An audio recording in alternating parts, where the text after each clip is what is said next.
भाइयों, परमेश्वर का अनुग्रह आप सबके जीवन में सदा बना रहे।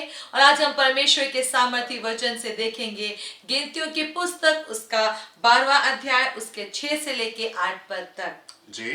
तब यहोवा ने कहा, मेरी बातें सुनो, यदि तुम में कोई नबी हो तो उस पर मैं यहोवा दर्शन के द्वारा अपने आप को प्रकट करूंगा या स्वप्न में उससे बातें करूंगा। परंतु मेरा दास मूसा ऐसा नहीं है।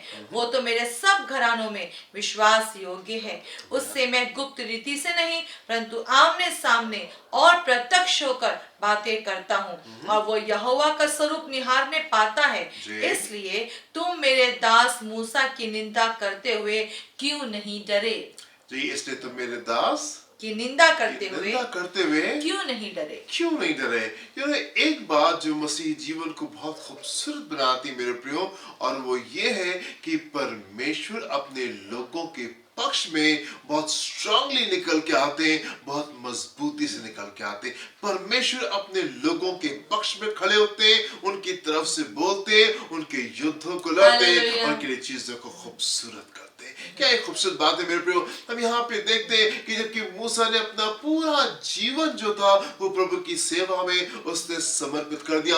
उसने मिस्र देश के उस सिंहासन को छोड़ दिया, उस रईसी को छोड़ दिया, उस इज्जत को छोड़ दिया, उसने उस ऐश आराम की जिंदगी को छोड़ दिया और उस बात की खोज में रहा कि कैसे वो अपने लोगों को वहां से आजाद कराने पाए। इतने सालों तक वो भेड़ बकरियों को चराता रहा और वो निरंतर परमेश्वर के सामने प्रार्थना में वो परमेश्वर के सामने ठहरा रहा। मेरे प्रिय, जिस समय मौका आया, ऐसा नहीं था कि परमेश्वर सब कुछ भूल गए। जब लोग मूसा के विरोध में आके खड़े हुए तो ऐसा नहीं था कि परमेश्वर सारी बातों को भूल गए। पर मेरे प्रिय, हम देखते हैं कि ऐसी परिस्थिति में परमेश्वर अपने लोगों के पक्ष में आके खड़े होते हैं। हम देखते हैं परमेश्वर मूसा के पक्ष में आके खड़े होते हैं और सबके बीच में उस बात को कहते हैं कि मूसा तो वो जन है जिससे मैं आमने सामने बात करता हूं, और फिर तुम क्यों नहीं डरे मेरे जन के खिलाफ में बात करने के लिए। I mean, this is so beautiful। ऐसा नहीं मेरे प्रियो कि जब हम अपना जीवन परमेश्वर के हाथ में सौंप देते हैं और परमेश्वर के आज्ञाकारी होकर हम उसके पीछे चल रहे होते हैं तो परमेश्वर जो हमको भूल जाते हैं और हमारी परवाह नहीं करते। नहीं मेरे प्रियो, मैं आपसे कहना चाहता हूं, आप चाहे कैसी परिस्थिति में क्यों नहीं हो, आप चाहे कैसे संघर्ष में क्यों नहीं हो, आप चाहे कैसे युद्ध में क्यों नहीं हो, आप चाहे कैसे विरोध में क्यों नहीं हो, परमेश्वर आपके साथ है। यदि आप उसके पुत्र या पुत्री है, मैं आपसे कहना चाहता हूं, परमेश्वर आपके साथ में, और आप ठहरे रहे, आप ठहरे रहे। परमेश्वर स्ट्रांगली आपके फेवर में निकल करके आएंगे। परमेश्वर बहुत मजबूती से आपके पक्ष में निकल करके आएंगे, और आप अनुमति दे मेरे प्रियो कि परमेश्वर आपके पक्ष में खड़े होकर बोलने पाए। आप अपने जीवन को आप उस स्तर पे लेके आए, परमेश्वर के साथ में आप उस रिश्ते में आए जहां पे परमेश्वर बड़ी मजबूती से आपके पक्ष में बोलने पाए। वो आपके युद्धों को लड़ना चाहता है, वो आपकी महिमा और आपके मस्तक को ऊंचा करने वाला परमेश्वर, और वो आपकी महिमा को बढ़ाना चाहता है, वो आपको इज्जत देना चाहता है। मेरे प्रियो, आप उसके साथ में खूबसूरत रिश्ते में, अगर आप युद्ध में हैं, अगर आप युद्ध में हैं, अगर आप एक आक्रमण में चल रहे हैं, किसी विरोध को महसूस करें, मेरे प्रियो, मैं आपको उत्साहित करना चाहता हूं, परमेश्वर के साथ में आप एक मजबूत रिश्ते में आइए और आप देखेंगे कि वो आपके पक्ष में आकर के मजबूती से खड़ा होगा, मजबूती से खड़ा होगा। हम एक और पद को देखेंगे परमेश्वर के वचन से, उत्पत्ति उसका 31वां अध्याय उसके 29 पद को देखेंगे। यहाँ पे क्या लिखा हुआ है?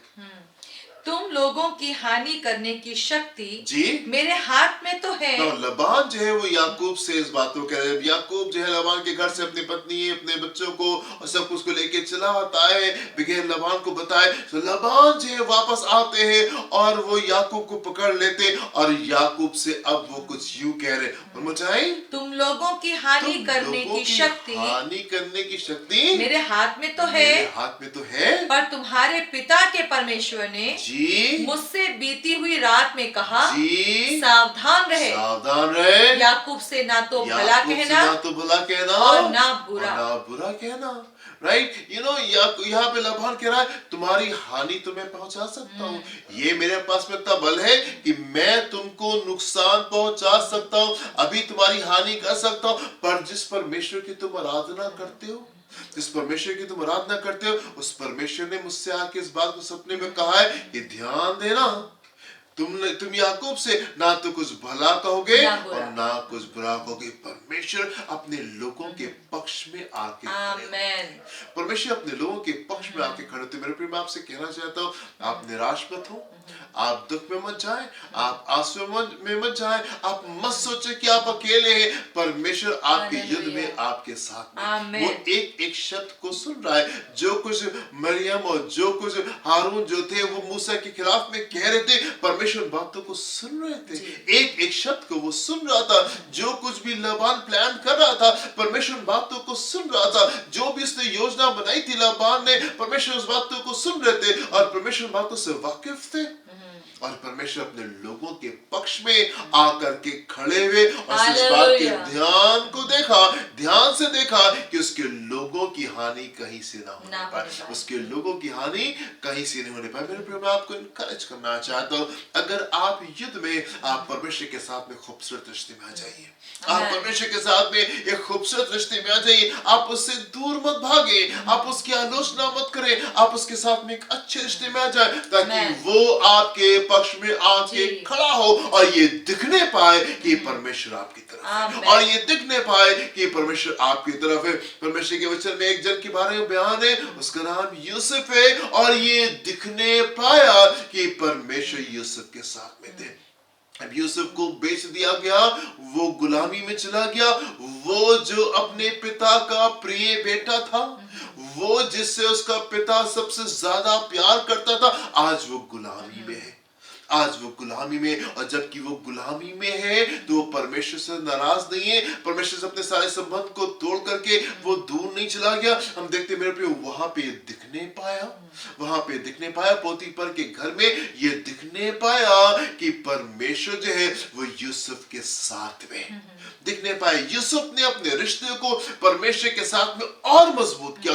उन गंभीर परिस्थितियों में, उन गंभीर हालातों में यूसुफ ने क्या किया, अपने रिश्ते को परमेश्वर के साथ में और ज्यादा मजबूत किया, और ये दिखने पाया कि परमेश्वर जो वो यूसुफ के साथ में, और ये दिखने पाया कि परमेश्वर जो है वो यूसुफ के साथ में। यूसुफ को अपनी धार्मिकता का ढिंडोरा नहीं पीटना पड़ा, नहीं मैं बहुत अच्छा हूं और मैं बहुत भला हूं और मैं कोई बुराई नहीं कर रहा हूं और ऐसी बात वैसी बात नहीं। परमेश्वर उसके पक्ष में बोले और परमेश्वर ने दिखने दिया कि वो उसकी तरफ है। उसके बाद हम देखते हैं कि पोतीफर ने क्या किया, अपना सब कुछ उसके हाथों में सौंप दिया।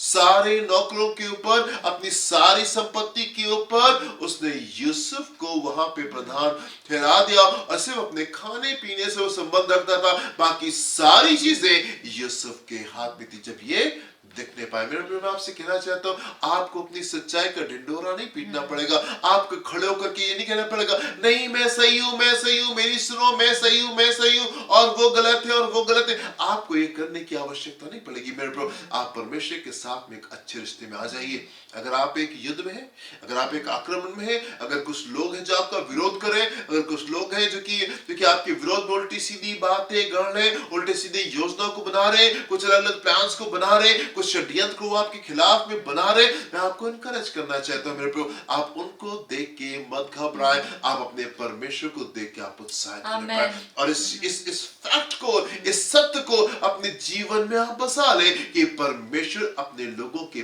पक्ष में आके खड़े होते, परमेश्वर अपने लोगों के पक्ष में आके खड़े होते, और वो जोर से और वो जोर से बोलते, आप हरगिज़ अकेले नहीं हैं, उसने आपको छोड़ नहीं दिया। वो उन एक एक शब्दों को सुनता है जो आपके विरोध में बोले जाते हैं, उन एक एक शब्दों को सुनता है। वो शब्द आपको दुख मत दे मेरे प्रियो, जो आपने सुने हैं। अगर आपने कुछ अपने विषय में उल्टा सीधा सुना है, परमेश्वर ने भी सुना, परमेश्वर ने भी सुना, और वो आपके साथ में मेरे प्रियो, और वो आने वाले समय में आपकी धार्मिकता को दिखाएगा। यस, आप सही थे, आप अनुमति दे कि परमेश्वर आपके युद्धों को लड़ने पाए। अगर आप युद्ध में हैं, अगर आप संघर्ष में, अगर आप प्रॉब्लम में, परमेश्वर के साथ में अपने रिश्ते को और मजबूत करें, और मजबूत करें। आप निराश मत हो, आप दुख में मत जाए, आप आलोचना ना करें, आप परमेश्वर की वफादारी को आप प्रश्न मत करें, आप उसके पास में जाएं, एक अच्छे रिश्ते में जाके खड़े हो, और जैसे परमेश्वर अपने लोगों के पक्ष में खड़े होते आए हैं, वो आपके पक्ष में भी खड़े होंगे, और वो आपकी महिमा और आपके मस्तक को ऊंचा करने वाले परमेश्वर होंगे। आप अपने समय में इस बात को देखने पाएंगे, आप सही समय पे इस बात को देखेंगे कि वो आपकी महिमा को बढ़ाएगा और आपके सर को ऊंचा करेगा। Amen. God bless you, my dear friends. प्रभु आपको आशीष दे। हम आपके लिए प्रार्थना करेंगे। महान पिता परमेश्वर, हम आपके सम्मुख अपने पूरे हृदय से आते हैं पिता, और आपको सारा आदर देते हैं। हम धन्यवाद करते हैं हर उस घाटी में जिसमें से आप हमको लेके जाना चाहते हैं या लेके जा रहे हैं। अपने हर प्रियजन के लिए हम प्रार्थना करना चाहते हैं, ताकि अब अगले स्तर में हमको लेके जाना मांग रहे हैं। तो प्रभु हम प्रार्थना करना चाहते हैं, हर वो विरोध, हर वो आलोचना, हर वो दोष जो हम सब सुनते हैं, प्रभु जी हमें मदद करें प्रेम और क्षमा में रहने के लिए, मदद करें आप पर भरोसा करने के लिए, मदद करें इस बात को देखने के लिए कि आपके नियंत्रण में सब कुछ है। पिता हम उल्टा बोल के, गुस्से में आकर, आलोचना ना करके प्रभु जी हम बचे रहने पाए, कि हम कोई गलत बात अपने होठों से ना निकाले प्रभु, क्योंकि आप न्याय करने वाले परमेश्वर हैं होने पाए। जबकि हम अपने न्यायों को चाहते हैं प्रभु, हम सब, हर वो जन जिसमें हम प्रार्थना में शामिल है, जो अपने जीवन में न्याय को देखना चाहता है, तो प्रभु वो भी अन्याय ना करे। हर वो जन अपने आप को भी पवित्र करने पाए, जबकि हम पवित्र परमेश्वर के कार्यों को अपने जीवन में देखना चाहते हैं। वो हम सबकी मदद करें, हम सबकी मदद करें, क्योंकि प्रतिफल और बदला आप ही की ओर से मिलता है प्रभु जी। इसलिए हम सबके विश्वासों को और बढ़ाएं, और एक सही चाल चलने के लिए प्रत्येक की सहायता करें। प्रार्थना को प्रभु यीशु के नाम में मांगते हैं। Amen and amen. Hallelujah. प्रभु आपको बहुत आशीष God दे। bless you. जय मसीह की। जय मसीह की।